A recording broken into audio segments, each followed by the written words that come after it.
He shouldn't have made it. A German shepherd, soaked to the bone, charging through the storm-lashed streets of Maple Hollow, eyes locked on a mission no human had given him. Behind him, two shadows of what once were proud working dogs. A Doberman pinned by a splintered oak, a Rottweiler crushed under its weight, their whimpers lost in the roar of the wind. No one knew how Ranger found them in that chaos. No one knew how far he had run. But he wasn't running from danger. He was running toward it. Toward a rescue that only faith could explain. What follows will test your heart and restore it. A story of loyalty, of divine timing, and of a bond forged by God's own hand. Before we begin, tell me, where are you watching from? And if you believe a dog's love can be heaven's miracle, comment amen and subscribe, because this one will live in your soul long after the storm clears. The storm came down over Maple Hollow like a dark curtain with a mind of its own, a late autumn tantrum that turned the air metallic and made the maples along the ridgeline hiss like kettles. The town, small clapboard houses, a shuttered feed store, a gas station whose neon flickered between open and a tired hum, huddled under a sky the color of old steel. Wind shoved at porch swings until their chains sang thin notes. Rain arrived not as sheets but as needles, the kind that stitched through coats and skin and the stubborn idea of warmth. Out beyond the last cul-de-sac, where the road surrendered to rutted track and pine thicket, the woods exhaled cold. In that cold, a German shepherd named Ranger broke from the tree line and ran. Ranger was 4 years old, a sable-coated male with a saddle of darker fur across his back, and an intelligent mask that made strangers speak to him as if he already knew the answer. He carried himself low when he was tracking. Head forward, ears pricked, the long plume of his tail held like a metronome. Yet there was nothing nervous about him. He moved with a soldier's economy. No wasted motion, only decision after decision. Each placed paw a clause in a sentence the rain kept trying to erase. His chest was deep, his legs clean muscled, and his right ear bore the small torn nick of a wire fence from some earlier, less forgiving day. People who met Ranger often described him as steady before they ever used the word brave. He had been trained around uniforms and sirens, had learned that the world sometimes screamed, and in those moments, he had learned to listen harder. Tonight, something in the wind was wrong. The copper tang of blood, the sap-sweet aftershock of shattered wood, fear hot enough to cut through the rain's cold logic. He locked onto that scent and ran harder. The fallen oak lay like a toppled cathedral across a shallow gully on the town's northern edge, its roots a torn fist of clay and thread-like fibers, its trunk skinned in places where lightning had kissed and bitten. Beneath it, trapped in a geometry of limbs and mud, two bodies shuddered. Diesel, a 3-year-old Doberman, lean as a blade, and just as honest, lay half-twisted with his left foreleg pinned at an angle that made pain a language all its own. His coat, deep mahogany with rust points, was slicked flat by the rain, showing the whipcord muscle along his ribs and the fast drum of his breathing. Dobermans are often misread by the world. All angles and alertness, assumed aggression in a silhouette built for speed. Diesel had a different truth. He was a sentinel by habit, a younger brother by temperament, the first to take the perimeter and the last to eat. He'd learned patience in the hardest way, watching gates that didn't open, waiting for footsteps that never came. Now his muzzle shook, not from hunger, but from the body's old instinct to outrun what cannot be outrun. 10 inches away, a larger form labored under a heavier burden. Bruno, a 5-year-old Rottweiler with a blocky head and a patch of graying fur at the chin that made him look permanently thoughtful, had taken the worst of the fall. The main branch, the one as thick as a man's torso, had found the soft shelf of his flank and come to rest there, an insult of weight he could not shift. Bruno was bred wide and low, his chest a barrel, his paws dinner plate sturdy. In calmer seasons, he moved with the rolling grace of a tugboat, all power and humor and the sort of optimism that makes big dogs lean their whole selves into your shins. In the rain, he was reduced to breath, to counting heartbeats against thunder, to the tight blink that says, "I am here." His eyes were dark and clear as coffee, and even as the weight held him, he kept glancing sideways toward Diesel, checking, counting, choosing not to panic because panic steals breath faster than pain. Ranger slid to a stop at the edge of the gully, nails biting mud. The smell was a fist, sap, blood, wet fur, fear, rising in steam from the wound the storm had opened. He threw his voice, a single bark that carried distance, then another, shorter, pitched like a question. Diesel turned his head, ears flattening, hope flashing and gone and flashing again. Bruno groaned, a low sound that was almost apology for not being able to stand and meet the moment like he always had. Ranger clambered down the slope and nosed along the branch, reading pressure points the way his training had taught him, where the bark was wet and slick, where the splintered heartwood showed pale as bone, where leverage could be borne. He pawed once at the crook near Diesel's leg, felt the branch answer with a tiny shift. Too little, too slow, and he backed up, shook rain from his eyes, and made the choice dogs make when they understand the limit of their own body and the size of the problem. He turned and ran for help. Maple Hollow's south edge kept its lights longer at the start of a storm. Garages there glowed in rectangles. Radios added weather to the space between wrenches and memory. In one such garage, Mason Kellen stacked order over the day's loose ends. Mason was 38, 6 feet even, with shoulders that clothes remembered. His hair, sun-browned and clipped close, showed a first haze of coastal gray at the temples, the kind you don't notice until you know someone well enough to lean in. His face was the kind you trust by accident. Straight nose, square jaw softened by a cleft, eyes a steady blue that looked made for horizons. He moved like the field had taught him, economy again, and a quiet habit of scanning doorways and corners, even in peace. A sergeant in the United States Marine Corps until a knee took more than it gave, he'd spent too many nights on bivouac learning that storms arrive without asking. He liked routine because routine made room for mercy.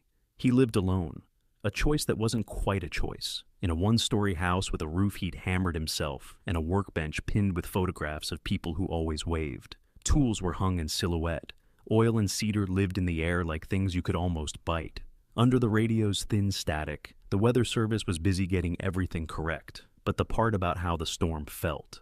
Mason shut the garage door halfway against the sheeting rain, ran a towel once over his forearms, and reached for the coffee he'd forgotten in the vise. That's when Ranger appeared. The dog materialized at the threshold, as if the night had been holding him as a secret, then let him through. He was soaked to the skin, tail flagging, with urgency plain in the tight V of his ears, and the way he planted his paws like punctuation. Ranger barked. 1, 2, 3, each sound a shape. Mason set the cup down and stepped forward, hands open. "Hey, buddy." The voice he used was the one he'd learned for people bleeding and for dogs who could smell it. Calm, threaded with command. He crouched, reading the collar, no tags, reading the eyes, clear, pushed wide by purpose, reading the tremble not as fear, but as speed. The dog backed up 2 steps, looked over his shoulder into rain, barked again, and then the decision was no longer a decision. "Okay," Mason said, already on his feet, already grabbing the orange slicker from the peg, already tucking a coil of rope into the jacket pocket and the compact pry bar into the other. He checked the flashlight, slotted it into his belt, killed the radio, and left the garage light on like a heartbeat to come home to. Ranger launched. Mason followed. The rain met them like a wall and then 1,000 thrown pebbles. Wind harried the treetops until they bent their dark heads.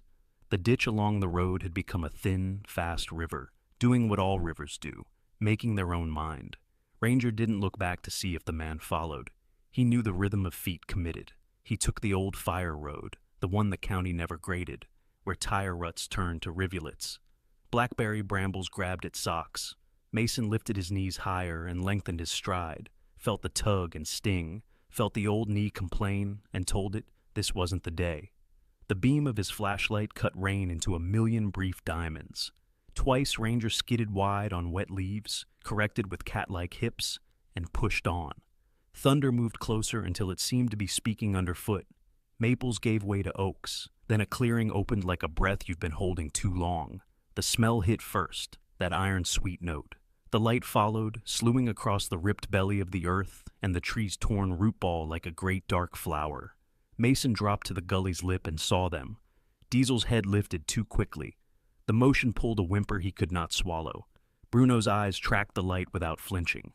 Ranger scrambled down and planted himself near Diesel's pinned leg, nose in the crook where wood bit skin, then looked up at Mason and huffed a short breath as if to say, "Here, start here."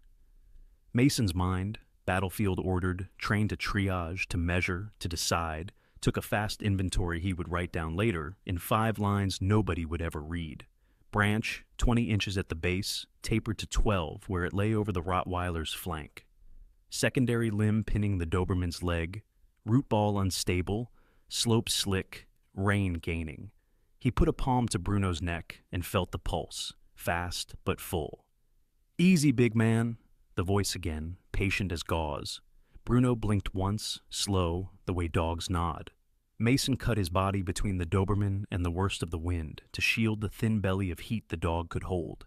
He slid the flashlight to a shelf of mud where it could spray light uphill without drowning his hands, shrugged out of the slicker, and wedged its folded bulk under Diesel's shoulder to lift him a hair off the sucking mud.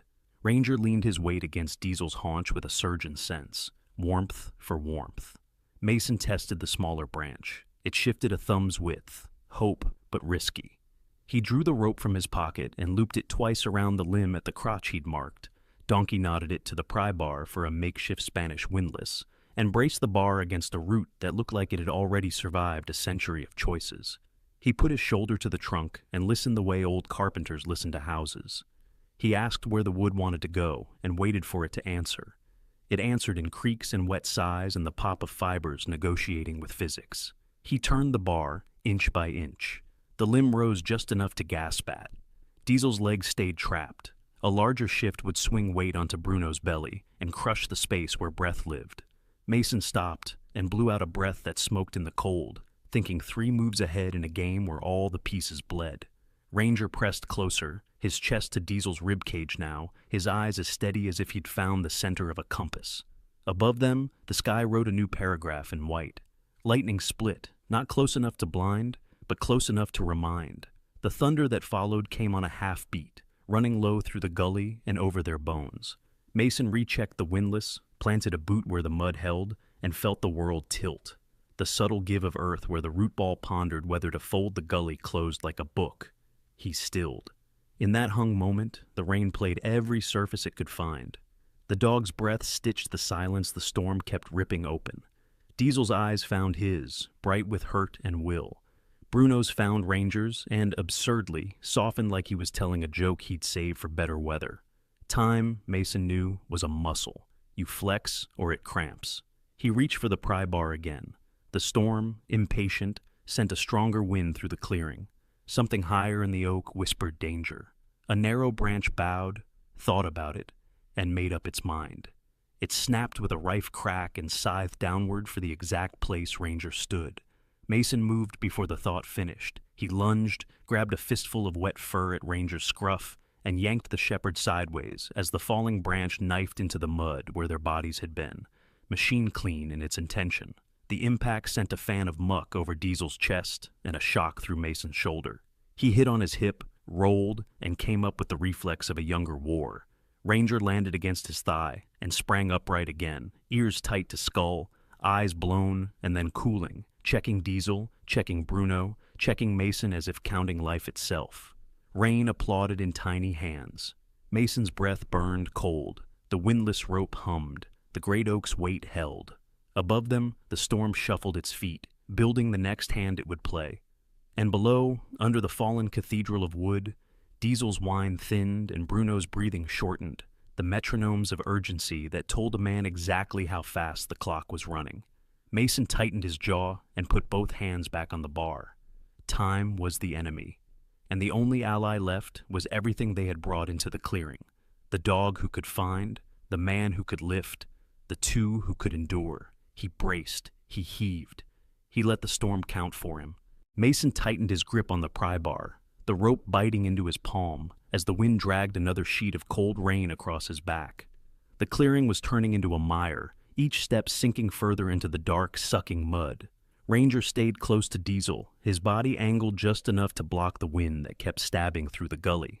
Diesel's breathing was shallow and fast, his eyes flickering between Mason's hands and Ranger's steady stance. Bruno's flank rose and fell in uneven rhythm under the crushing weight of the main branch. Mason knew the clock in his head was ticking louder than the thunder above. He shifted his footing, dug his boots deeper into the ground for leverage, and put his shoulder into the bar. The wood gave slightly, a fraction of movement that sent a vibration down the rope. Mason had learned long ago, back in a different jungle, under a different sky, that sometimes you move the mountain one pebble at a time. That memory carried the face of Corporal Adrian Holt, a man with a grin that could split storm clouds and a voice that turned orders into brotherhood. They'd been pinned in a coastal village during a typhoon, the world reduced to water, wind, and the sound of buildings unlearning how to stand. Adrian had held the roof beam up with his back to give Mason time to pull 2 trapped locals out. When Mason turned back for him, the beam was down and Adrian was gone. The storm had taken him in less than a heartbeat. Mason never forgot that look, resolute, already knowing, and swore no one else under his hands would disappear like that. He leaned harder on the pry bar. The branch creaked again, a complaint older than their fight. Ranger pressed closer to Diesel, licking once along the Doberman's soaked cheek. The gesture quick but fierce, a silent command not to give in. Diesel's tail gave the smallest twitch in answer. Mason saw it and felt something ease inside his chest. A crack in the panic, just wide enough for resolve to breathe. From above the gully, a voice broke through the hiss of the rain. "You need a hand down there?" Mason turned his head just enough to see a figure picking her way down the slope. She was mid-40s, tall and rangy, wearing a bright yellow rain poncho that made her stand out against the gray. Her name was Cora Jeffries, the kind of neighbor you only really knew by the rhythm of her pickup, leaving early and returning late. She ran the county's small logging equipment rental yard. Hands as tough as the work she managed, but with eyes that softened around animals. A divorce 10 years earlier had left her with no children, but she'd made a quiet habit of looking after strays, the 4-legged kind, and sometimes the human kind, too. "Watch your footing," Mason called back, but she was already beside him, bracing her boots in the mud. Without wasting words, Cora reached for the rope. Mason nodded, and together they pulled, the strain humming between them. The branch lifted another inch. Bruno groaned low, his ears folding back, but Mason slid a forearm under his chest and eased him sideways, clear of the crushing weight. The moment his back legs were free, Bruno tried to stand, staggered, and collapsed back into Mason's grip.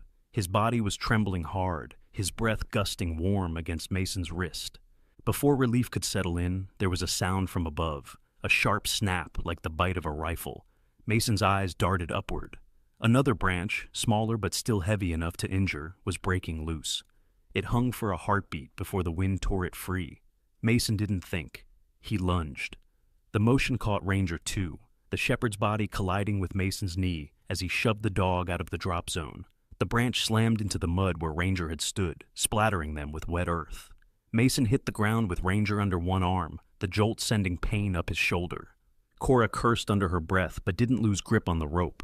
The sudden shift in weight gave Mason just enough room to pull Diesel clear. The Doberman yelped sharply as his injured leg twisted, but Ranger was there instantly, leaning into him for balance. Bruno, now on unsteady feet, limped toward Diesel, pressing his massive head against the Doberman's neck in a protective arch. Mason crouched, one arm around each dog, feeling the heat of their bodies against his soaked clothes. Rain coursed down his face, his breathing harsh in his ears. The tree still loomed above them, its jagged wound where lightning had struck, smoking faintly in the damp air. Cora stepped back, letting the rope go slack, her face streaked with water and mud. "They're out," she said simply. Her voice steady, but her eyes scanning the dogs like a medic. Ranger shook once, spraying droplets, then looked up at Mason. The shepherd's gaze was direct, unblinking, and Mason answered it aloud without thinking. "We're not done yet, but they're safe for now." Diesel lowered himself into the mud beside Bruno, both dogs breathing hard, flanks rising in uneven waves. Ranger settled beside them, chest to Diesel's side again, shielding him from the wind. Mason reached up to clasp Cora's arm in quick thanks before turning back to assess the injuries. The Doberman's leg was swollen, bent at a wrong angle that made Mason's stomach tighten. Bruno's side was bruised deep under the fur, the shape of the branch etched in dirt and moisture. Mason's mind was already shifting to triage, splint for Diesel, gentle movement for Bruno, and shelter before the cold finished what the tree had started. Above, the storm rumbled again, a reminder that nature wasn't done with them yet. He met Cora's gaze. "I'll get them out of here. Can you clear the path up top?" She nodded once, already moving toward the slope, her boots making deep impressions that Mason could follow. Mason stood, hooking an arm under Bruno's chest, guiding him toward the incline. Ranger moved with them, keeping Diesel close and urging him forward with nudges of his shoulder. Every few steps, Diesel would stumble, but Ranger was there each time, the quiet sentinel Mason had already learned to trust. Halfway up the slope, a gust of wind nearly knocked Mason sideways. Cora reached down from the top, bracing herself and catching Bruno's collar to help haul him the last few feet. Mason scrambled up after, Diesel between him and Ranger, until they stood on the higher ground. The fallen oak was now just a shadow behind them. Its once mighty branches spread like the bones of something ancient, finally given back to the earth. Bruno sank down onto the wet grass, sides heaving. Diesel eased down next to him, and Ranger immediately lay across both their shoulders, sharing what warmth he could. Mason straightened, scanning the tree line. "We need to move them before they stiffen up," he said, his voice low but certain. Cora pointed toward the dim outline of her pickup parked further along the trail. "We can use the truck bed. I've got a tarp in there." Mason gave her a brief nod. Together they began the slow process of coaxing and lifting the injured dogs toward the vehicle, Ranger never more than a pace away from them. By the time they reached the truck, Mason's muscles were burning, his hands numb from cold and effort. They got Bruno and Diesel settled on the tarp, Ranger leaping up beside them, as if by right. Mason rested a hand on the shepherd's damp neck, feeling the steady thud of his pulse. The rain had not let up, but in the shelter of the truck bed, it felt less like a threat and more like a challenge they had already started to beat. Cora climbed into the driver's seat, glancing back once. "Hold on to them. The road's going to be rough." Mason braced himself, one knee on the tarp, a hand on each dog. Ranger curled around Diesel's injured leg, his head resting lightly over the Doberman's paws. Bruno's eyes closed, but his breathing was steadier now, each exhale a small victory. The truck lurched forward, carrying them away from the shattered oak and deeper into whatever came next. The truck's wipers slapped a frantic rhythm against the glass, fighting to keep up with the rain that blurred the world into smeared shapes and restless shadows. Cora's headlights cut tunnels through the storm, illuminating trees bent low as if trying to hide from the wind. Mason crouched in the truck bed beside the three dogs, one knee planted for balance, his hands steadying Bruno and Diesel against every jolt. Ranger lay half-curled between them, his body angled to block some of the wind from Diesel's splinted leg. Mason pulled his phone from the inner pocket of his slicker and tried the number for the county's mobile veterinary rescue unit. The line crackled, dropped to silence, then returned with a voice fractured by static. He identified himself, gave their location twice, and heard only, "Signal's bad. All units out. Shelter if you can." The connection died in his ear. He shoved the phone back in his pocket, jaw tight. The storm was not only their enemy, it was cutting them off from anyone who might help. Up ahead, a pair of headlights appeared through the wash of rain, swaying slightly as they approached. Cora slowed and steered toward the shoulder. The other vehicle, a battered silver pickup with the logo of Maple Hollow Animal Aid, barely visible through the mud splatter, rolled to a stop opposite them. The driver's door swung open, and a woman stepped down. She was in her mid-50s, her figure sturdy from years of work that didn't care for weather, her posture unshaken despite the wind. Her name was Dr. Eleanor Grant, the town's senior veterinarian, and in her lined, sun-browned face lived the kind of calm that made animals lean in instead of pull away. Eleanor wore an oilskin coat that reached her calves, its pockets sagging with the weight of instruments and supplies. Stray gray curls escaped from under her hood, plastered against her temples. She had been on her way back from checking a livestock shelter on the edge of town when she'd spotted Cora's distinctive yellow poncho in the opposite lane. Without hesitation, she stepped into the rain between the trucks. "What have you got?" she called over the wind. Mason jumped down from the bed, landing in ankle-deep water. 2 injured, Doberman with a broken leg, Rottweiler with flank trauma, Shepherd's uninjured but guarding both. Eleanor's eyes sharpened. "We'll transfer them to my truck. I've got better space and supplies in the back." She strode to her pickup's tailgate and dropped it open to reveal a rubber-matted bed lined with wool blankets and strapped-down crates. One quick sweep of her arm cleared a box of feed and a folded tarp, making room for the makeshift patients. Working together, they moved Diesel first. Mason lifted him carefully, Ranger shadowing every step, watching as if memorizing the road. Diesel whimpered but didn't resist, his trust in Ranger extending by default to the humans. Bruno followed, heavier and less limber, his breathing still uneven. Eleanor's hands were sure as she checked their positions, sliding folded blankets under each to cushion the ride. They were back on the road within minutes, Mason climbing into the passenger seat of Eleanor's truck, while Ranger leapt up into the bed beside the injured dogs. Cora honked once, a brief farewell drowned in rain, before turning her own truck back toward town.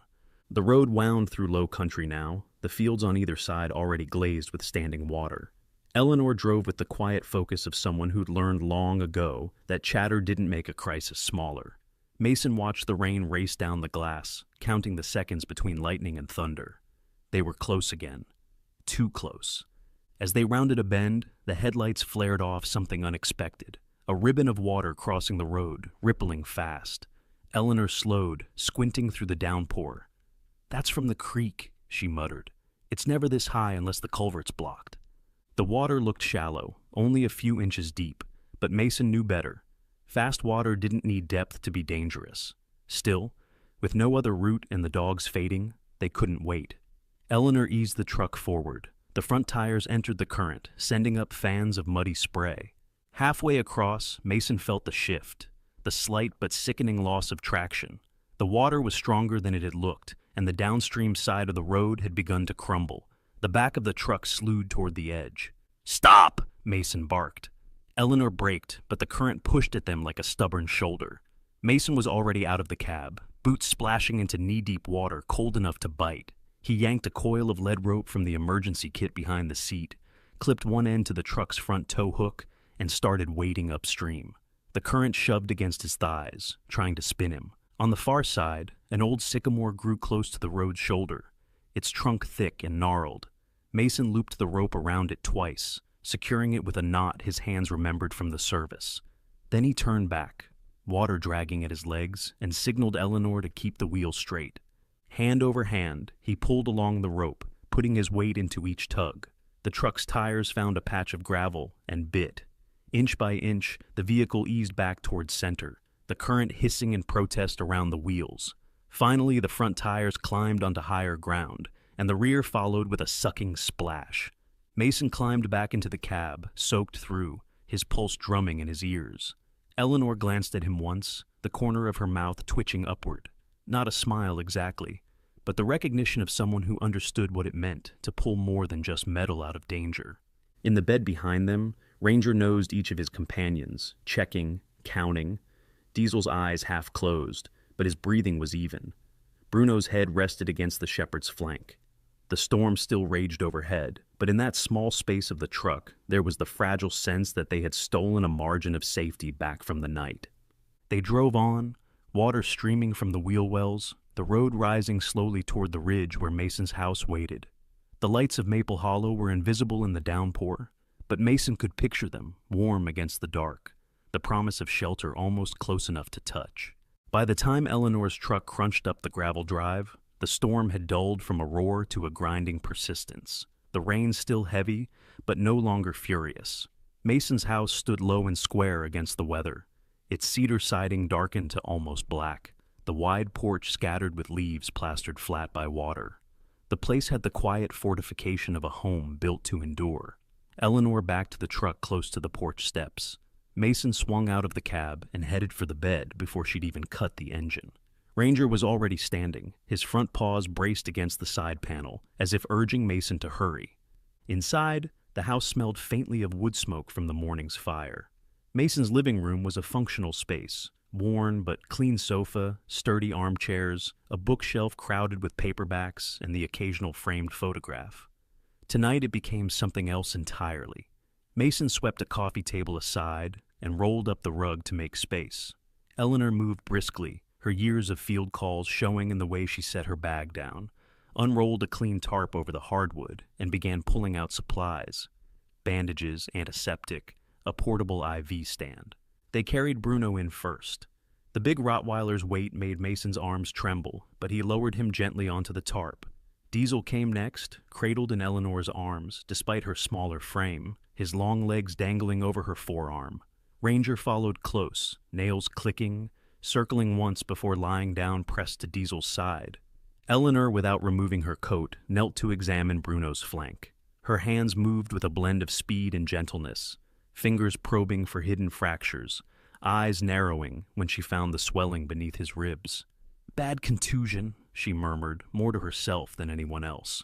She shifted to Diesel, cutting away the makeshift splint Mason had tied earlier, wincing at the sight of the clean break. "We'll stabilize it properly," she said, voice calm but firm. The front door opened without a knock. Maggie Holloway stepped in, bringing the smell of rain-damp wool and fresh bread with her. Maggie was 62, tall and broad-shouldered, her auburn hair gone mostly silver, but still thick enough to braid down her back. She carried herself like someone used to tending to others. Once a mother, always a mother. But behind her warm eyes was a grief she never tried to hide. Her son, a Navy corpsman, had been killed overseas 15 years ago, and though she rarely spoke of it, everyone in Maple Hollow knew that loss had anchored her in both kindness and solitude. She set down a covered basket and a thermos on the kitchen counter. "Figured you wouldn't have eaten," she said. "Chicken soup and fresh bread." Her gaze shifted to the dogs on the floor. "Poor things." She moved closer, kneeling beside Bruno to scratch gently under his chin. The big dog's tail thumped once, slow but sure. Mason offered a quick nod of thanks before ducking into the hallway to fetch extra blankets and the small box of prescription meds he kept for emergencies. He'd just stepped into the back room when he heard it. A change in breathing that set his instincts alight. Bruno's chest was rising too fast, the breath shallow, a muffled whine escaping between them. Eleanor was at his side instantly, checking gums for color, fingers at his neck, feeling the quick, uneven pulse. "Pain spiking," she said. "Could be shock." She reached for her bag, but Bruno flinched when she leaned in, muscles locking. Ranger's ears pricked. He stood, glanced toward the closed hallway door, then trotted to the front of the house. A moment later, Maggie heard the distinct sound of paws against wood, the shepherd tapping at her shin, then looking pointedly toward Eleanor. "He wants me to help," Maggie said, rising without question. She moved in behind Eleanor, gently but firmly cradling Bruno's head and murmuring low reassurance while Eleanor prepped the syringe. "Hold him steady," Eleanor said. Maggie did, her larger frame making it easier to keep the Rottweiler still without adding to his distress. The injection was quick. Within a minute, Bruno's breathing began to slow, the tension in his muscles easing. Ranger returned to lie beside him, chin resting lightly across Bruno's forepaws. Mason came back in then, blankets in hand, and stopped short at the sight. His eyes flicked to Maggie in quiet acknowledgement before he crouched to spread one blanket over Bruno and another over Diesel. "Thanks," he said simply. But the word carried weight. Maggie smiled faintly, the kind of smile that stays in the eyes long after it leaves the mouth. The room settled into a soft rhythm, the occasional clink of Eleanor's instruments, the steady tick of the old wall clock, the deeper breathing of the two injured dogs. Maggie ladled soup into bowls and set one by Mason's elbow before pressing another into Eleanor's free hand. "Eat before it's cold," she said, no room for argument in her tone. Outside, the storm began to drift east, the rain easing into a steady patter on the roof. Inside, the safe house had taken shape, not just in the walls and roof, but in the people and the animals who filled it. For tonight, at least, they were out of danger. By morning, the storm had worn itself into exhaustion. The clouds hung pale and tattered over Maple Hollow, the wind sighing through the gutters like an old man settling into his chair. The air smelled of wet cedar and the faint tang of earth turned over by rain. Inside Mason's house, the living room still bore the marks of its transformation into a field clinic. The tarp on the floor, the bowls of water, the neat piles of used bandages Eleanor had tied off for disposal. Bruno and Diesel rested under blankets, the rise and fall of their chests steadier than it had been hours before. Ranger lay between them like a bridge, his head resting on his paws, but his eyes open, scanning the room. Mason, still in the faded flannel shirt he'd thrown on sometime in the night, stepped into the kitchen to put coffee on. The hum of the machine was almost too normal, given the strange weight in his chest. He found himself staring out the back window, where the yard was slick with rain and the fence line sagged under the weight of fallen branches. Eleanor appeared in the doorway, her coat folded over one arm, her hair pulled into a quick knot. She'd stayed through the night, sleeping in a chair with the ease of someone long accustomed to making rest, wherever it was offered. "They'll pull through," she said, glancing toward the living room. "But Diesel's leg will take time, and both of them—" She paused, choosing her words. "They've been through more than just last night."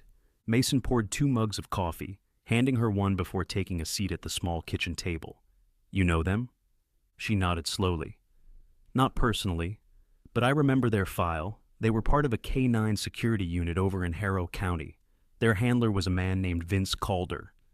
Ex-police, worked private security after retirement, solid record, treated his dogs well. Then a traffic accident took him, icy bridge, early morning. No family stepped up. The dogs were transferred to a holding facility while the department figured out placement. No one came forward. They've been passed around ever since."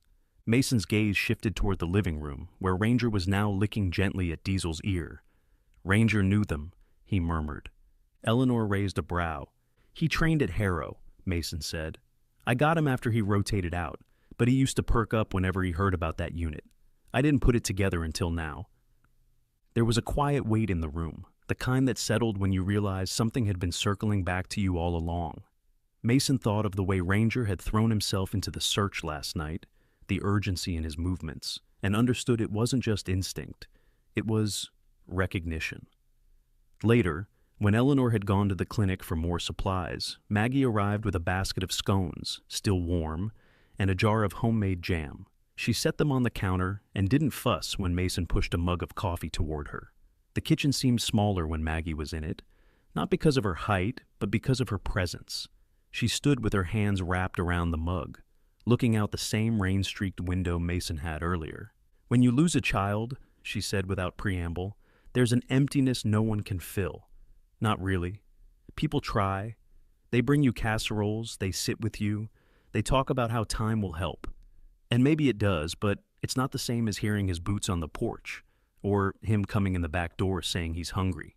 You keep expecting it long after you stop admitting you do. Mason stayed quiet.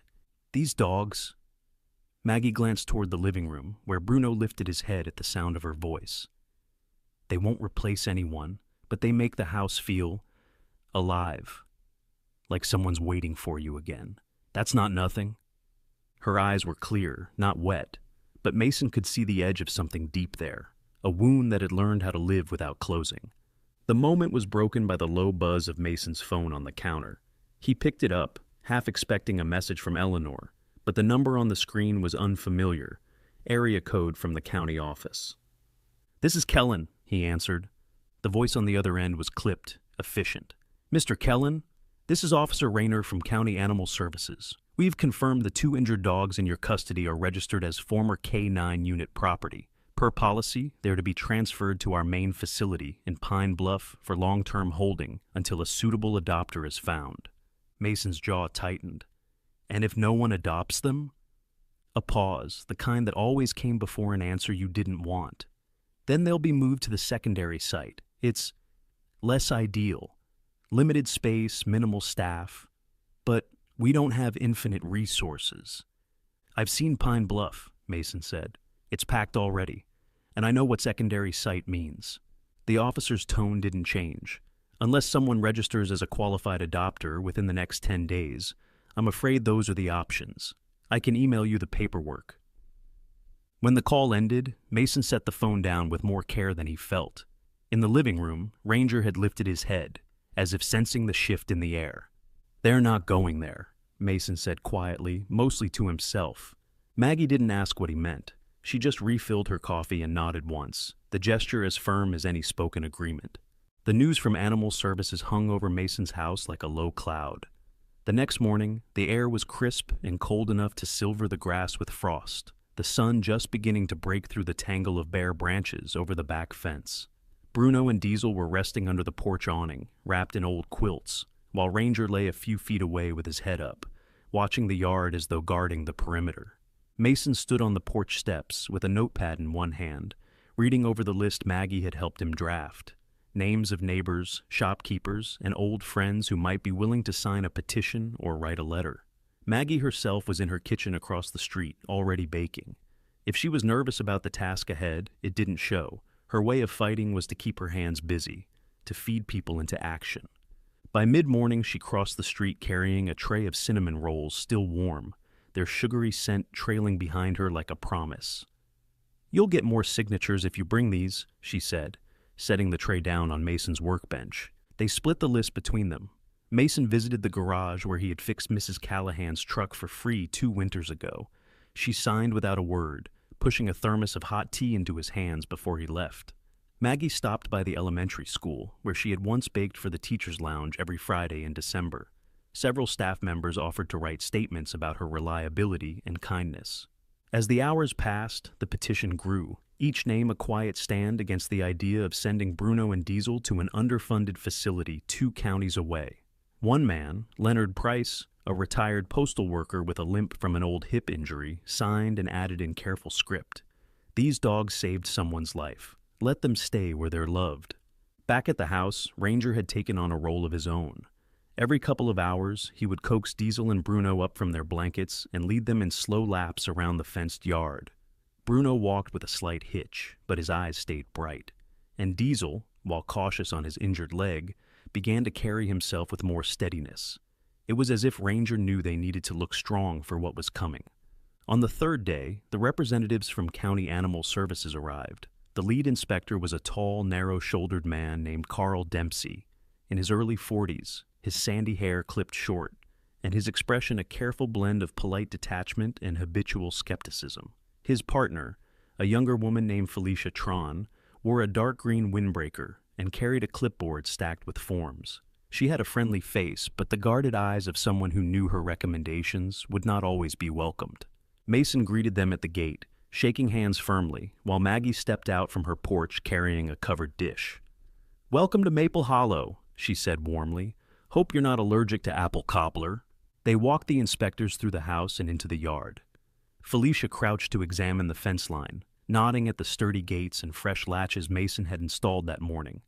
Carl scribbled in his notepad, his eyes occasionally drifting toward the porch where the 3 dogs rested.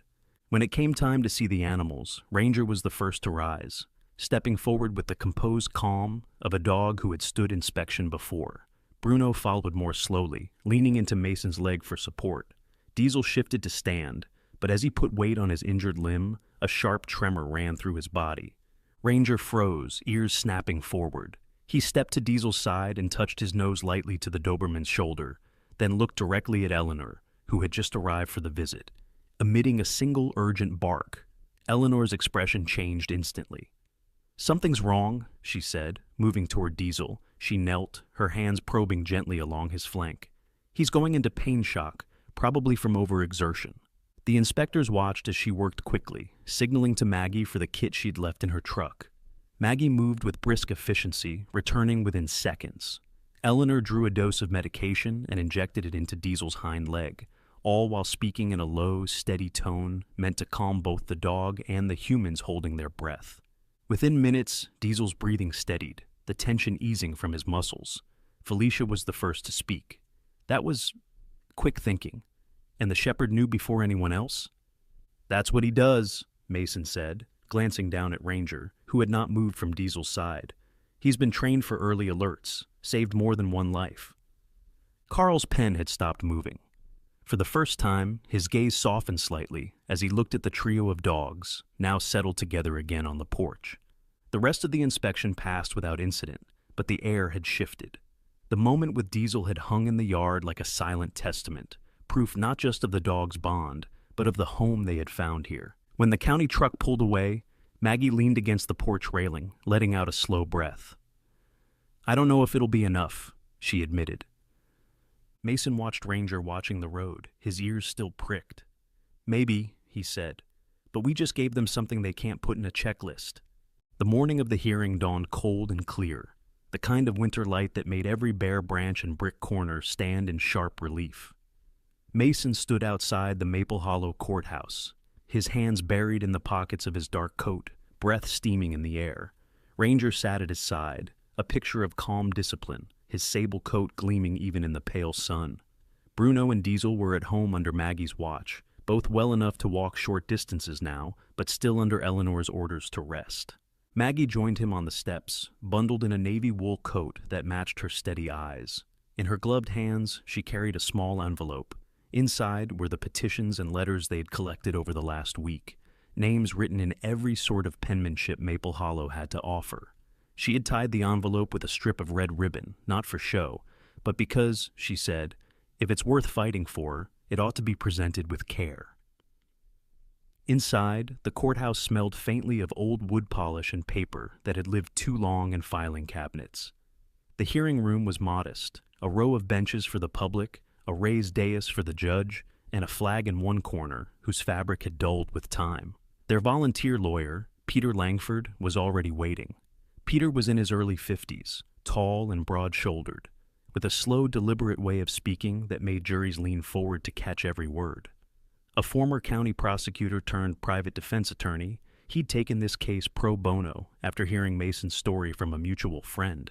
His hair had thinned at the crown, but his eyes still had the alertness of someone who liked winning more than he liked sleeping. "You both ready?" Peter asked, looking from Mason to Maggie. "As we'll ever be," Mason said. When the judge entered, everyone rose. Judge Samuel Warren was in his late 60s, with a square, weathered face and the kind of posture that made you think of inspection lines and deck drills. Years ago, he'd served as a lieutenant commander in the Navy, and though he rarely mentioned it from the bench, the bearing had never left him. He regarded the room with a measured gaze before taking his seat. Peter began the presentation with photographs. Diesel's leg in its splint the night of the rescue, and then, weeks later, walking slowly beside Ranger in the yard. Next came videos, short clips recorded by townspeople showing the 3 dogs mingling at the Maple Hollow winter market, letting children pet them, or trotting alongside families without a hint of aggression. A clip from the elementary school playground drew smiles from the benches, Ranger standing like a sentinel, while a small boy in a red cap tied a scarf around his neck. Bruno sitting patiently as 2 girls leaned against him to drink hot chocolate. Diesel lowering his head so a toddler could reach his ears. "These animals," Peter said, turning back to the bench, "have not only recovered physically under Mr. Kellen and Miss Holloway's care, they have become part of this community. Removing them now would be both detrimental to their welfare and a loss to the people of Maple Hollow." Maggie's ribbon-bound envelope was submitted as Exhibit C, the petition inside bristling with signatures and handwritten notes. Peter read a few aloud. "They protect our kids on the way to school. They're calmer than most people I know. They've already got a home. Don't take it away." When it was Mason's turn to speak, he did so plainly. He told the story of the storm, the fallen oak, and Ranger's refusal to leave until help came. He spoke of finding Bruno's breathing shallow in the mud, of Diesel's leg twisted wrong, of the moment when it stopped being about rescue and started being about responsibility. "I don't have a wife or kids," he finished, "but I've got them, and that's family enough." From the public benches, quiet murmurs of assent rippled. Some townspeople had come to the hearing in person. Mrs. Callahan, wrapped in her green plaid scarf, held up a photo she'd taken of Ranger, sleeping by the bakery door. Leonard Price sat stiffly with his cane across his knees, wearing the same neat jacket he'd worn as a postal worker. A pair of teenagers in varsity jackets had brought a framed print of the 3 dogs in front of the school's holiday tree. The county's representative, a thin man in a gray suit named Harold Bryce, made his case next. He didn't question the dog's current welfare, but reminded the court of the policy guidelines. Mason was single and had no secondary guardian. Maggie was retired and on a fixed income. "We must consider long-term sustainability," Bryce said, though his voice lacked heat in the face of the evidence on display. Judge Warren listened without interrupting, his fingertips pressed together. When both sides had spoken, he leaned forward slightly, his eyes narrowing just enough to signal he'd already made up his mind. "I served in the Navy long enough to know that family isn't always blood," he began. "Sometimes it's the crew that pulls you out of the water, or the shipmate who stands watch so you can sleep. These dogs have found that kind of crew here." He tapped the stack of exhibits. "Their health has improved, their behavior is exemplary, and the community support is clear. While I am bound by regulations, I am also given discretion under certain provisions." The room held its breath. "Under Section 12C of the Protective Custody Act, I hereby grant Mr. Kellen and Miss Holloway joint guardianship of Diesel, Bruno, and Ranger for a period of 90 days. During this time, Monthly evaluations will be conducted. At the end of that period, the court will review their case for permanent custody. Do you both understand?" Mason and Maggie both answered yes, their voices firm. "Very well," Judge Warren said, his tone softening just a fraction. "Make good on the trust the community and these animals have placed in you." The gavel came down with a sharp crack, and the sound seemed to break the stillness in the room. Behind them, the townspeople began to smile, some clapping softly. Ranger, as if sensing the shift, stood and leaned his weight into Mason's leg. Outside, the winter air felt less sharp. Maggie let out a long breath she hadn't realized she'd been holding. 90 days, she said. 90 days to prove what we already know, Mason replied, scratching behind Ranger's ear. The shepherd's tail swept once across the courthouse steps, the only celebration he needed. Winter in Maple Hollow had a way of making colors richer. The white trim of Maggie's bakery, Sweet Anchor, seemed brighter against the pale sky, and the smell of rising bread carried twice as far in the cold air. Next door, Mason's property had transformed. The back lot, once just a patch of scrub grass and a leaning shed, now boasted a solid wooden fence, a freshly leveled yard, and in one sunny corner, a custom-built kennel. It wasn't the kind of kennel meant to confine. It was spacious, with 3 insulated stalls, raised beds lined with thick blankets, and a covered run. Above the entrance, a polished cedar sign read in bold letters, Ranger, Diesel, and Bruno.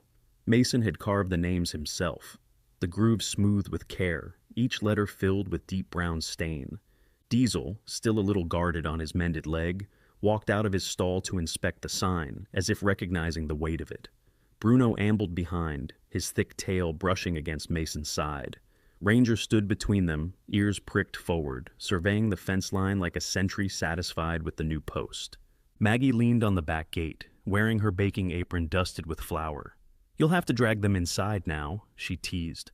"They've claimed the yard as their own." Mason grinned, pushing a strand of wind-blown hair back from his forehead. "That's the point."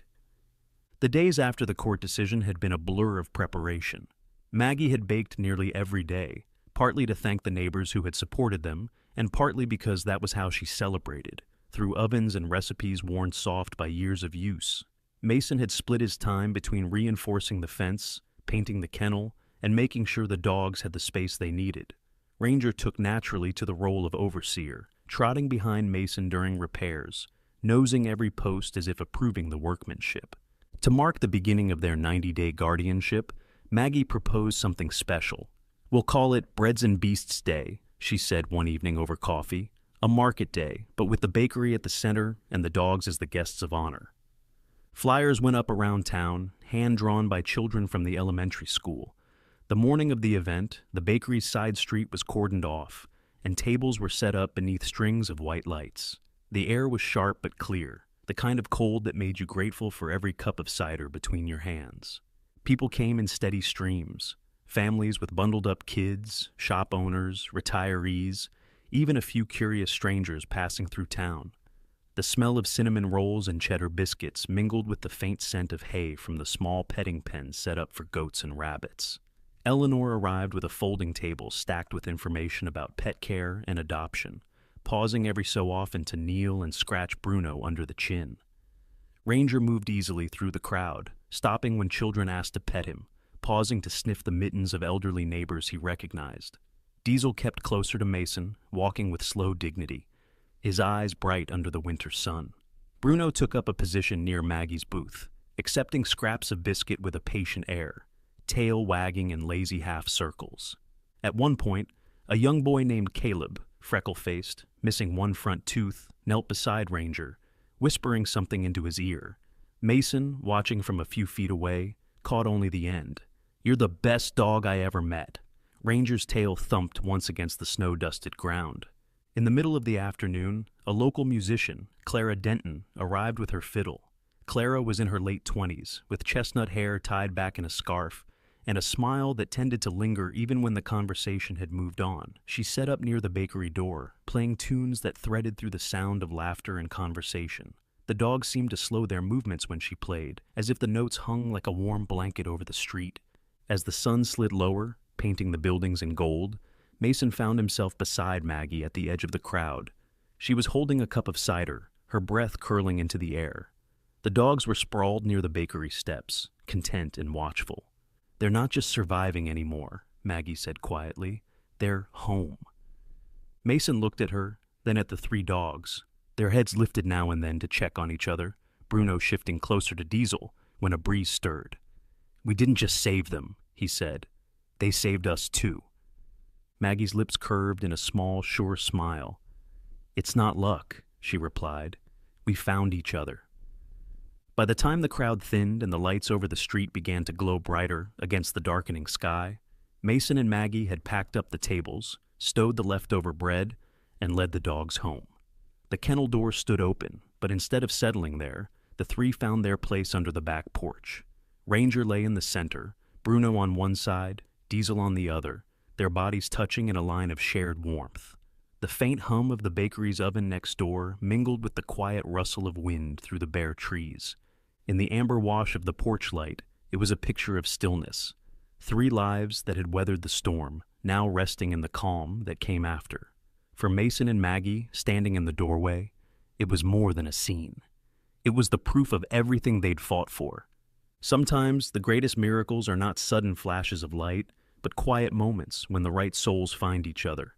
I believe God places people and animals in our path for a reason, to heal wounds we didn't even know were still open, to teach us loyalty, and to remind us that love always finds a way. Just like Mason, Maggie, Ranger, Diesel, and Bruno, we all have the chance to be part of someone's miracle every day. If this story touched your heart, share it with someone who needs hope today. Comment Amen. If you believe God can bring the right souls together, and may He bless and protect you and your loved ones always. Remember to like, comment, and subscribe so we can keep telling stories of love, faith, and second chances. A wild Mustang mare suddenly appears at a family's doorstep with her tiny foal. No one could understand why these wild horses would seek out humans until they discovered the shocking truth behind this desperate visit. What happened next transformed not just this family's life, but changed how an entire community understood the bond between humans and wild animals. You'll be holding your breath as this extraordinary story of trust, survival, and unexpected connection unfolds before your eyes. Get ready for a journey that proves sometimes the most meaningful relationships begin with a knock at your door from the most unexpected visitors.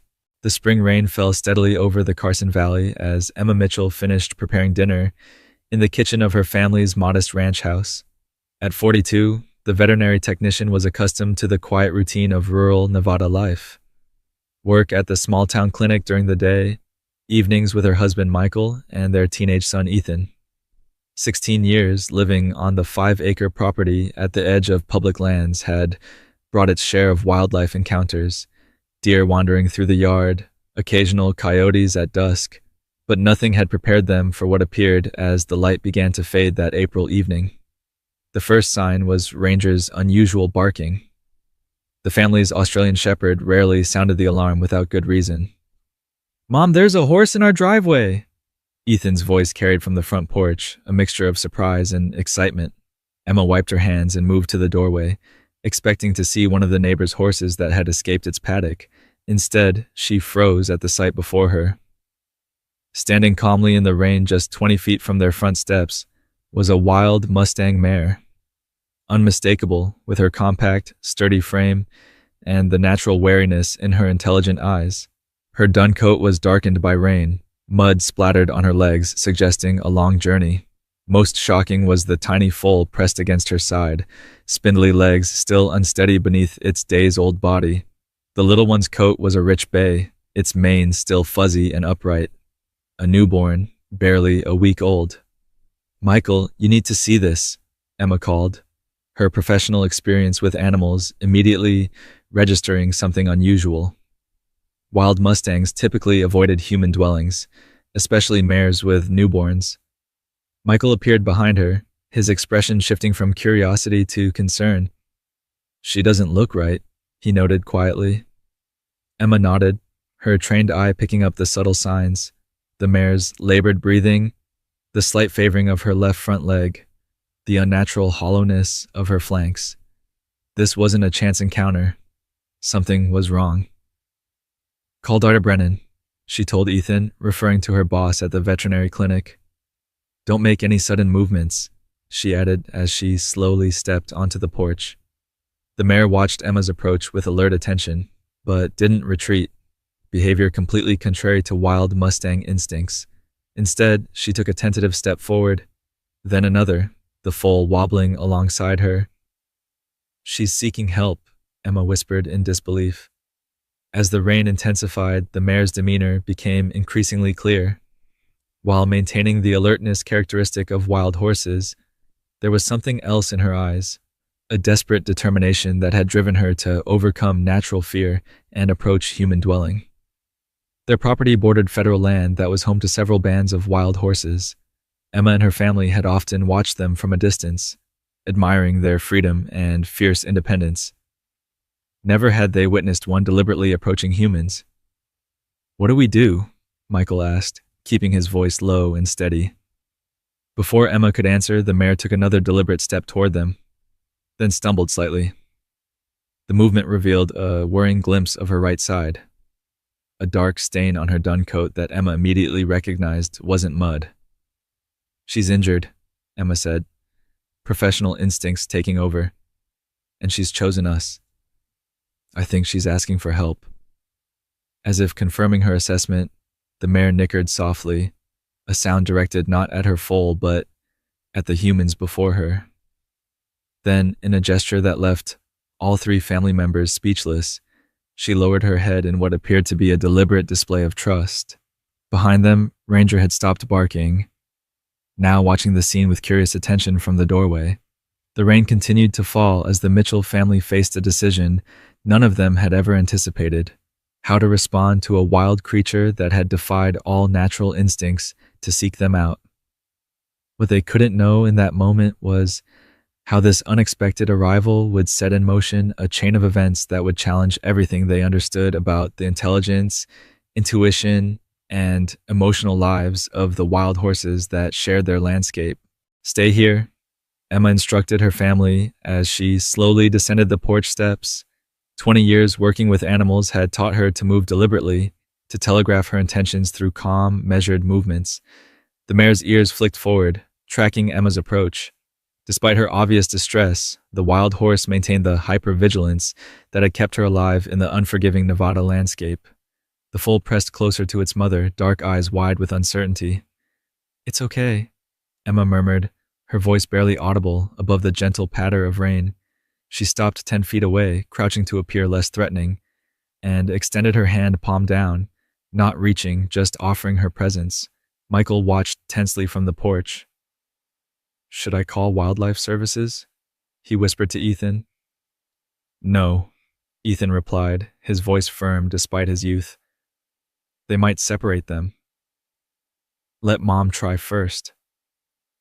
For several minutes, Emma remained motionless in the rain, a silent offering of help. The mare's decision came with unexpected clarity. She nickered softly to her foal, then approached Emma with deliberate steps, stopping just within reach. Up close, Emma could see the wound, a jagged tear along the mare's flank, partially clotted but still seeping. The injury wasn't fresh, but had clearly been preventing proper feeding. The mare's condition suggested she hadn't grazed adequately for days, which explained her desperation.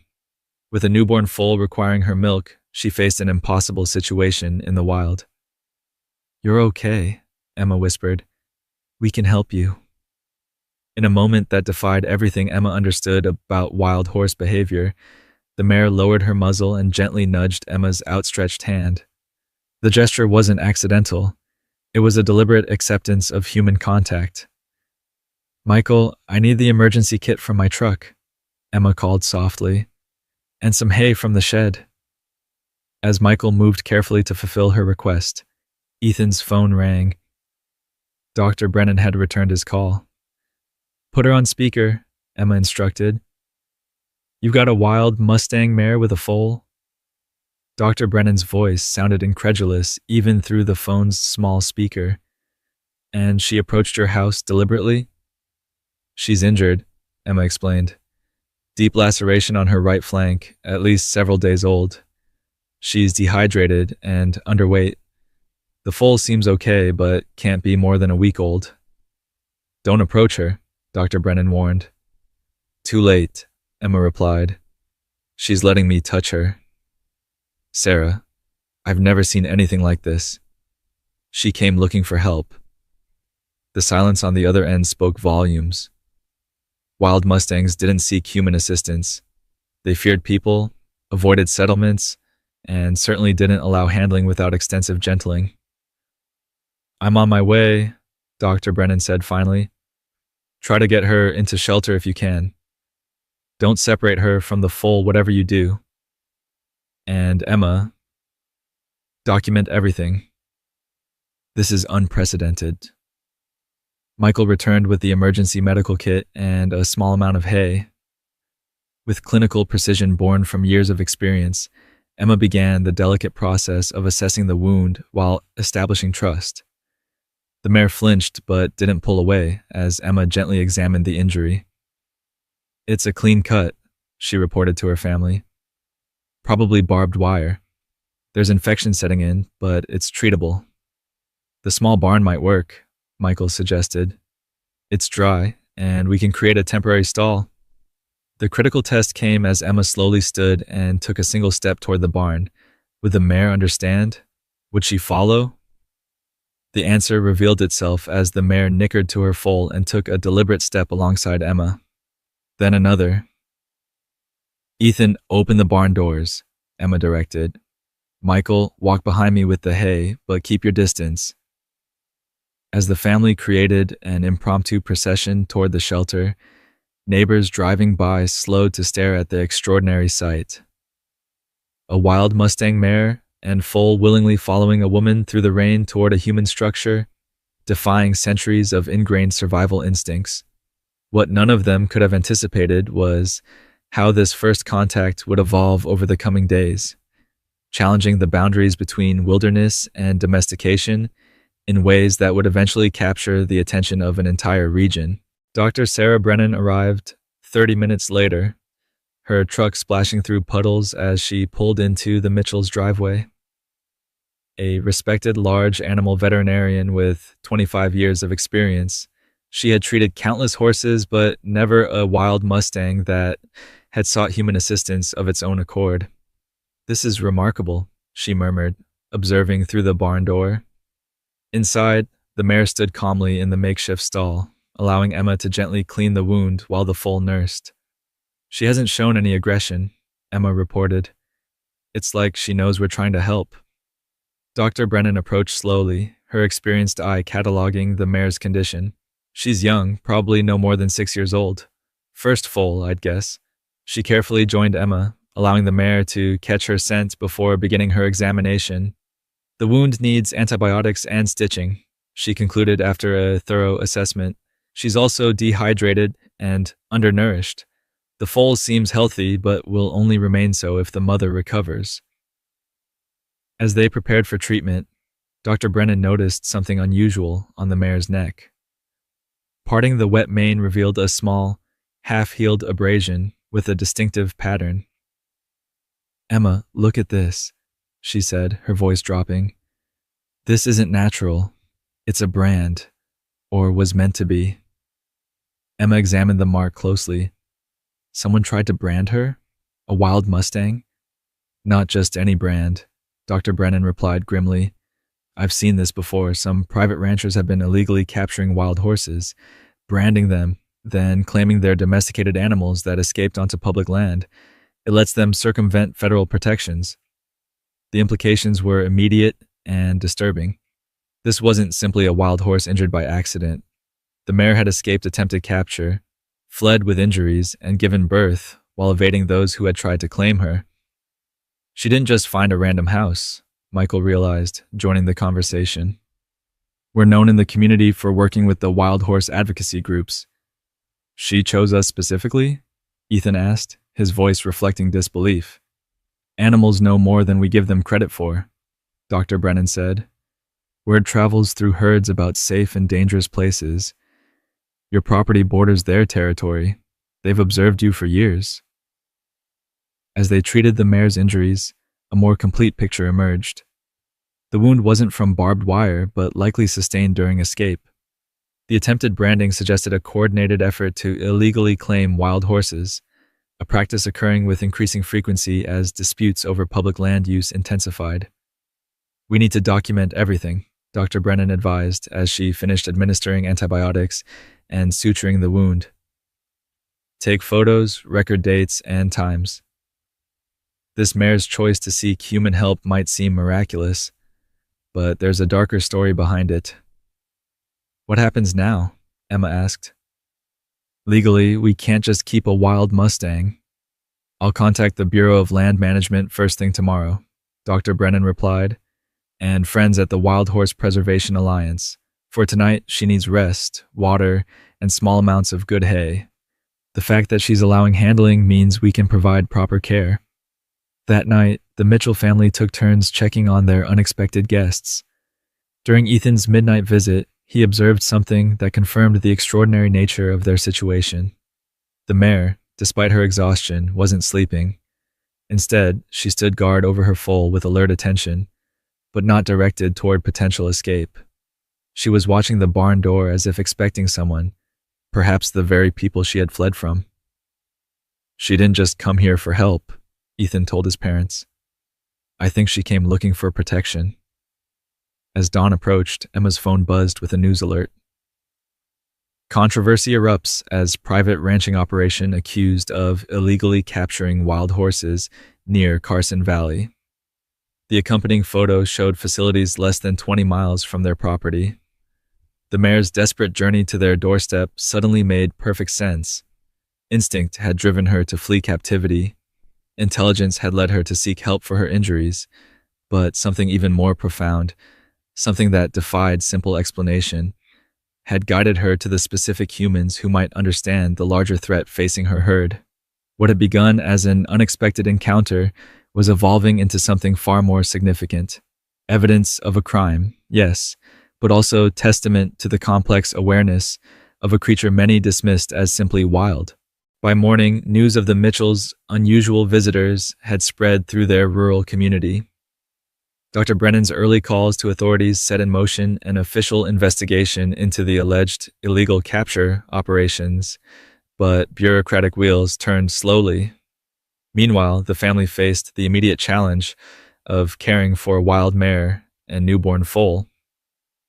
"The BLM officer can't come until tomorrow," Emma reported after her latest call. "We're authorized to provide emergency care until then." Ethan had already named the pair, despite his parents' gentle warnings about becoming too attached. "The mare is Willow and the foal is Echo," he announced with the certainty of his 16 years. To everyone's surprise, the mare, now answering to Willow, continued to accept human presence with remarkable calm. The morning revealed another astonishing development. She allowed Emma to approach with a halter, lowering her head cooperatively as if she'd worn one before. "This isn't normal wild horse behavior," Michael observed. "Even with her injury, she should be more defensive." Dr. Brennan's return visit brought new insights. "I've been reviewing literature on Mustang behavior," she explained while checking the wound, which was already showing signs of improvement. "There are documented cases of wild horses recognizing and remembering humans who've treated them with kindness, even years apart." "You think she's had positive human contact before?" Emma asked. "It's possible. The BLM occasionally treats injured wild horses and releases them. She might associate humans with help rather than threat." What no one anticipated was the foal's reaction to the family. While initially shy, little Echo began showing curiosity toward Ethan, in particular. By afternoon, the gangly foal approached the fence whenever the teenager entered the barn, ears forward with interest rather than pinned back in fear. "He's imprinting on you," Emma explained to her son. "It's a critical period for foals. They're forming attachments that will shape their entire perspective on the world."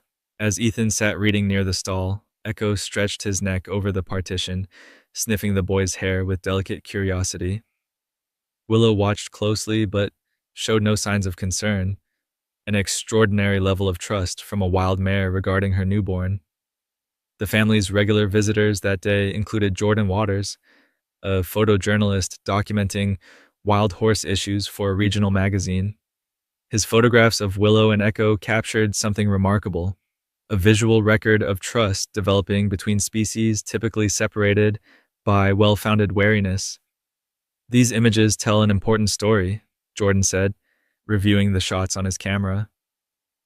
Not just about possible illegal captures, but about connection. People need to see this. That evening, as Emma changed Willow's dressing, something unexpected happened. The mare gently nuzzled Emma's pocket where she kept apple slices for her own lunch. The gesture was so domestic, so contrary to wild behavior, that Emma found herself momentarily speechless. "Have you ever been someone's horse?" she whispered to Willow. "Is that why you trust us?" The mare's intelligent eyes revealed no answers, but her continued comfort with human handling suggested a history more complex than simply wild. The attempted brand took on new significance. Perhaps those who had captured her had recognized something special in her demeanor, a natural affinity for humans that made her particularly valuable. As night fell, Michael constructed a small paddock connected to the barn, allowing the pair protected access to fresh air. When they opened the stall door, Willow led her foal confidently into the enclosure, exploring its boundaries with measured steps, before beginning to graze on the fresh hay provided. From the kitchen window, the family watched this domestic scene with wonder. In just 24 hours, a wild Mustang and her newborn had adapted to human proximity with such natural ease that it challenged basic assumptions about the divide between wild and tame. "Tomorrow, everything changes," Emma reminded her family. "The authorities will take over, and we need to be prepared for that."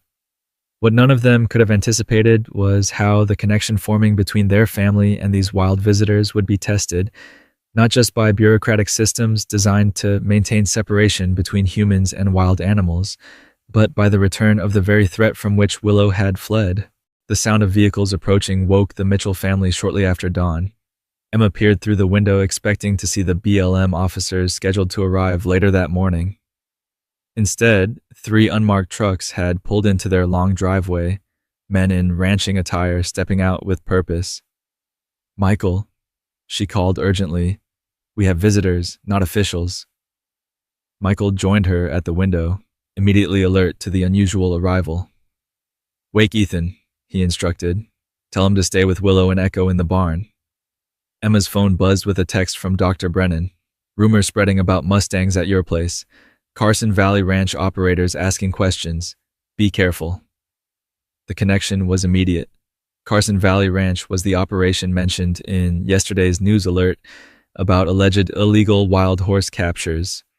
Michael stepped onto the porch as the men approached. "Can I help you, gentlemen?" he asked, his tone deliberately neutral. A tall man in a weathered cowboy hat stepped forward. "Name's Harlan Dawson, Carson Valley Ranch. Heard you folks found some of our stock that went missing last week." "Your stock?" Michael questioned. "Young dun mare. Should have a new foal with her. She's one of our domesticated horses that jumped fence during a thunderstorm. Been looking everywhere for her." The claim was delivered with practiced confidence, but Emma, joining Michael on the porch, immediately recognized the deception.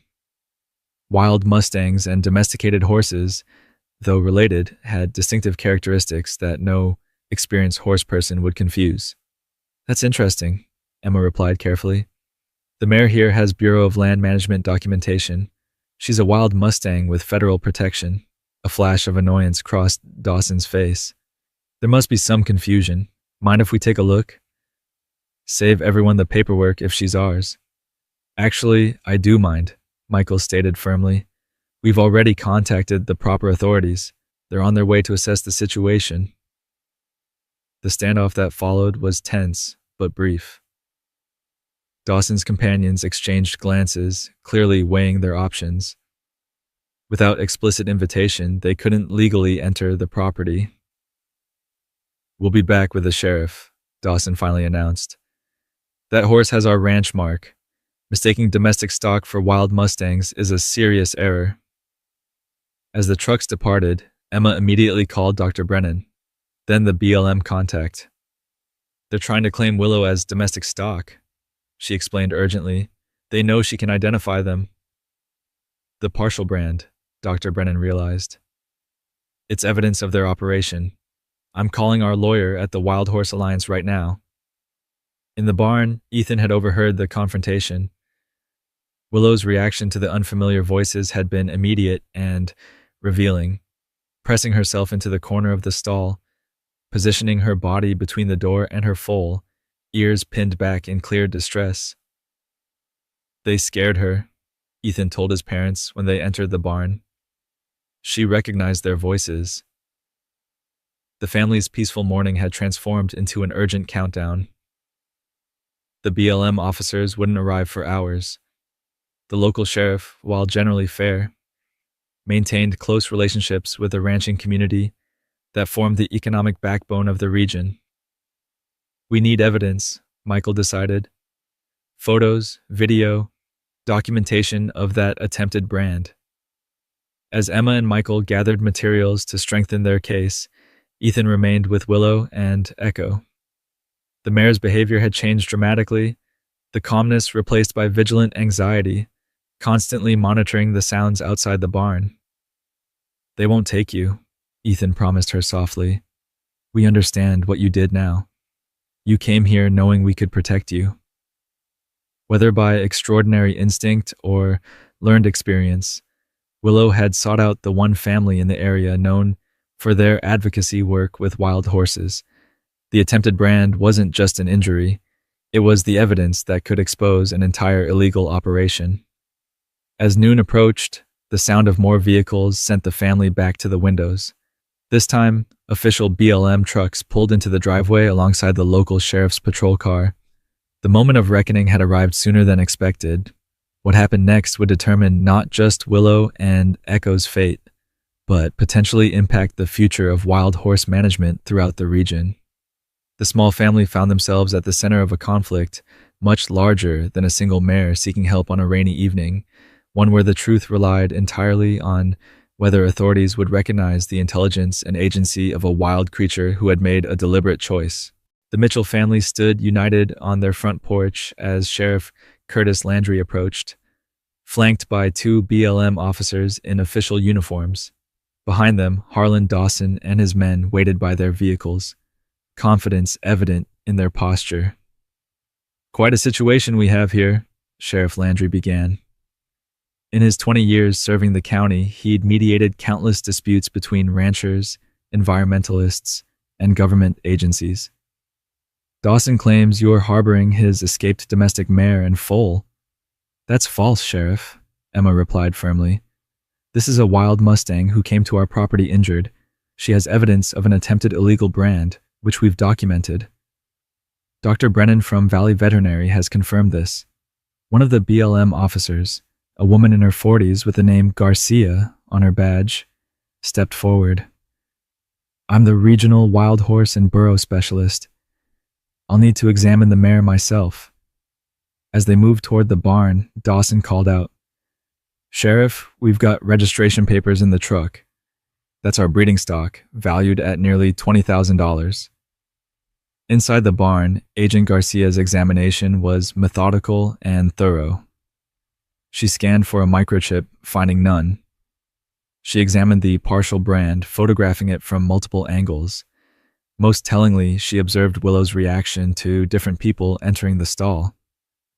The mare shows clear stress responses to Dawson's voice, but is calm with your family, she noted.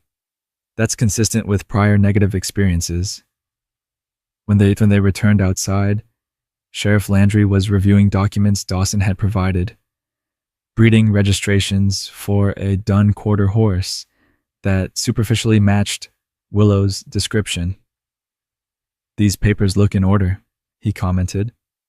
Sheriff, Emma interjected. Wild Mustangs have physiological differences from domestic breeds.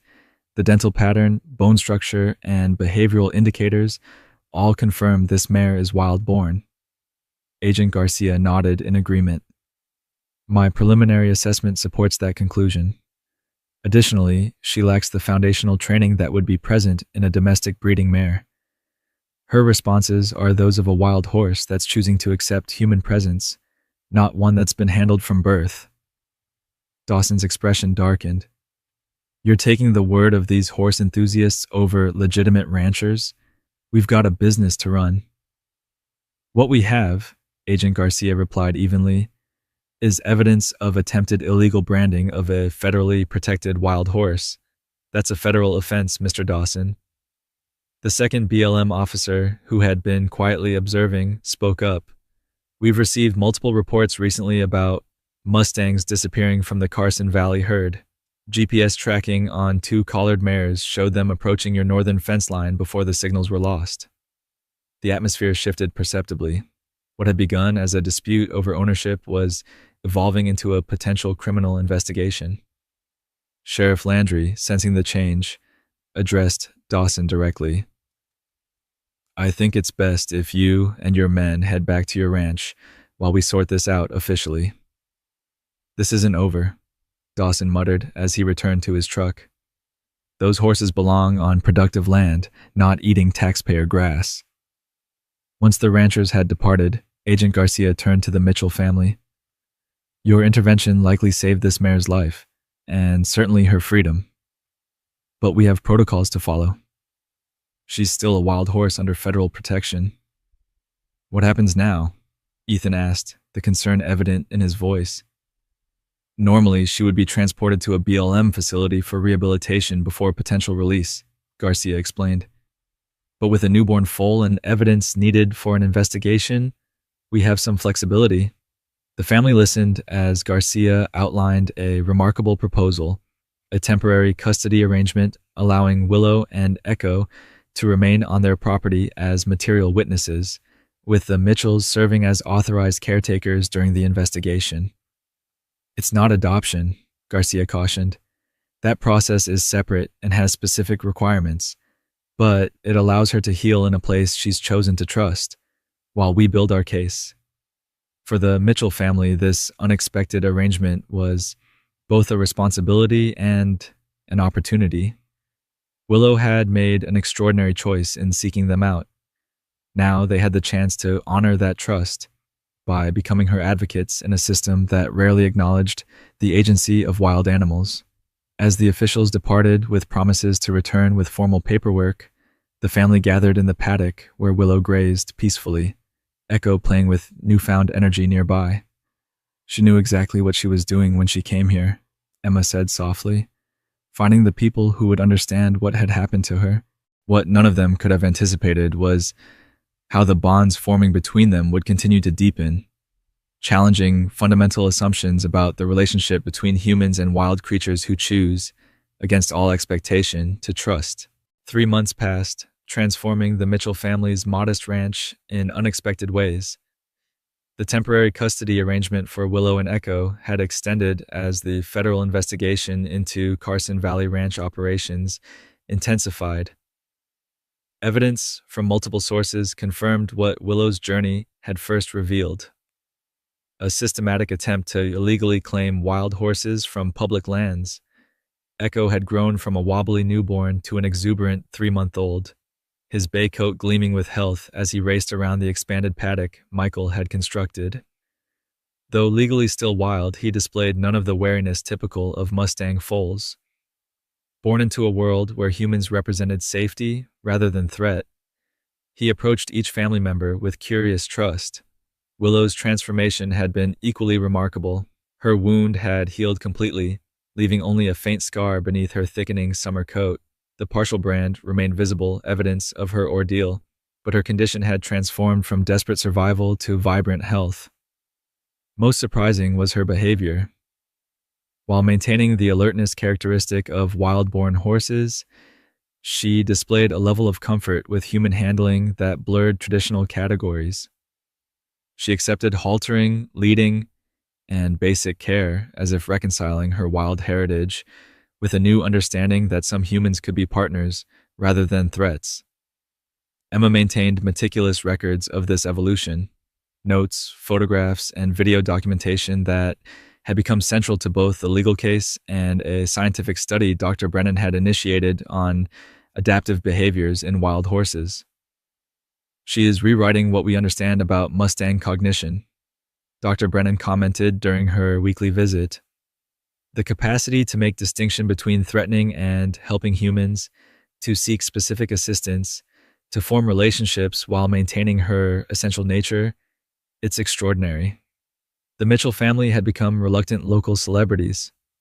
Jordan Waters' photo essay had been published in regional and then national outlets, bringing attention to both the illegal capturing operations and the remarkable story of a wild mare's choice. The BLM has scheduled a meeting next week, Emma told her family over dinner. They'll make a final determination about Willow and Echo's status. The unspoken question hung in the air. What would happen when the legal requirements of custody ended? The federal investigation had gathered sufficient evidence. Willow and Echo were no longer needed as material witnesses. Standard protocol would dictate transfer to a BLM holding facility, followed by potential adoption through official channels. The thought of loading this mare and foal who had sought sanctuary, specifically with their family, onto a trailer, bound for a government corral, filled them all with quiet dread. The morning of the BLM meeting dawned clear and bright.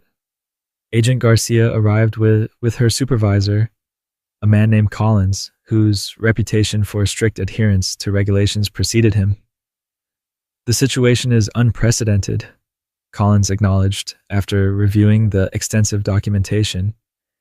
This mare didn't just wander onto private property, she deliberately sought human assistance, showed clear preference for specific humans, and has developed what can only be described as a cooperative relationship with your family. She chose us, Ethan said simply. Doesn't that count for something? Collins studied the teenager thoughtfully. Wildlife management typically doesn't account for individual animal choices, but this case has forced us to reconsider certain assumptions. The proposal that followed represented a groundbreaking shift in approach. A pilot program designating the Mitchell Ranch as a satellite rehabilitation site for injured wild horses, with Willow and Echo as the first permanent residents under a special custodial arrangement that acknowledged their unique status. They remain classified as wild, with federal protections, Collins explained. But this arrangement recognizes that returning them to the range might not serve their best interests, nor would traditional adoption that doesn't account for the connections they've formed here. For the Mitchell family, this resolution represented something profound. Official recognition of what they had witnessed firsthand. The capacity of a wild creature to make choices about its own destiny, to seek specific human connection while maintaining its essential nature. That evening, as golden light bathed the paddock, Emma stood watching Willow and Echo grazing peacefully alongside their property's boundary with public lands. In the distance, a small band of wild mustangs had appeared on the ridge, relatives, perhaps, from Willow's original herd. The mare raised her head, ears pricked toward her wild counterparts. For a breathless moment, Emma wondered if natural instinct would override everything else, if Willow would call to rejoin them now that her strength had returned. Instead, the mare turned and walked deliberately toward Emma at the fence, her foal following trustingly. She pressed her muzzle into Emma's outstretched hand, not the gesture of a domestic horse, but a wild one who had made a conscious choice to bridge worlds typically separated by fear and misunderstanding. What had begun with a desperate mare appearing on their doorstep had evolved into something that challenged fundamental assumptions about the relationship between humans and wild animals. Willow had demonstrated an agency and discernment that demanded a new understanding, one that recognized that freedom sometimes meant the liberty to choose connection, not just the absence of constraint. As word of the Mitchell family's unique arrangement spread through conservation communities, it inspired reconsideration of approaches to wild horse management throughout the West. Willow's journey from desperate flight to deliberate trust became not just a single remarkable story, but the beginning of a new chapter in the complex relationship between humans and the wild creatures with whom we share increasingly fragile landscapes. In seeking help at a specific doorstep on a rainy spring evening, one mare had changed not just her own destiny, but expanded possibilities for her entire kind. If this story touched your heart, subscribe to the channel and leave a like. Share it with someone who understands that sometimes the most profound connections come from unexpected visitors who teach us to see the world through new eyes. Remember that compassion creates ripples that extend far beyond a single act of kindness, sometimes changing entire systems for the better.